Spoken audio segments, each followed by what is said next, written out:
અકસ્માત થાય તો લોકો વિડીયો બનાવે, આવી ઘટનાઓ બને વિડીયો બનાવે. આપણે મદદ કરવાની વૃત્તિ કેમ ભૂલી ગયા છે એ સમજાતું નથી. માણસ મરી રહ્યો છે ને એક વિડીયો બનાવે છે, મોજ કરી રહ્યો છે. આ શું થઈ રહ્યું છે? આ સૌથી મોટો સવાલ છે. વડોદરાના પાદરાની બ્રિજ દુર્ઘટનાની જે કરુણાંતિકા છે, બગદાણા માનતા ઉતારવા જતો હતો પઢિયાર પરિવાર વિખેરાઈ ગયો. પતિ અને 2 સંતાનોના મૃત્યુ થયા છે. પત્ની સોનલબેનનો આબાદ બચાવ થયો છે. બગદાણા દર્શન કરવા પરિવાર જતો હતો. ઇજાગ્રસ્તોની એસએચજી હોસ્પિટલમાં સારવાર ચાલી રહી છે. 5 ઇજાગ્રસ્તો સારવાર છે. 2 લોકોનું ઓપરેશન પણ કરાશે. એક જ પરિવાર આપ જોઈ રહ્યા છો, બગદાણા જઈ રહ્યો હતો અને પત્ની જે સોનલબેનનો આબાદ બચાવ પણ થયો છે.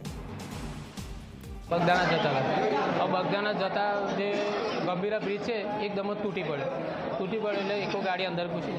એમાં ટોટલ 7 જણ હતા. તો 7 જણ હતા, એટલે ઉપર ટ્રક પડી એકો ગાડી પર. 7 જણામાંથી એક કોઈ અમારા બચી ગયા, એક કાઢ્યા છે અને બીજું શોધખોળ ચાલુ હતી. વોટ્સઅપ પર વિડીયો જોયો ત્યારે ખબર પડી કે અમારું કેમેર છે. અમે દોડીને ત્યાં પહોંચી ગયા. એટલે મેં વિડીયો જોયું અને મને લાગ્યું કે મારા કોઈ છે અને વાતાવરણ ચાલતું હતું હમણાં 2 દિવસથી કે બગદાણા અમે જવાના છે.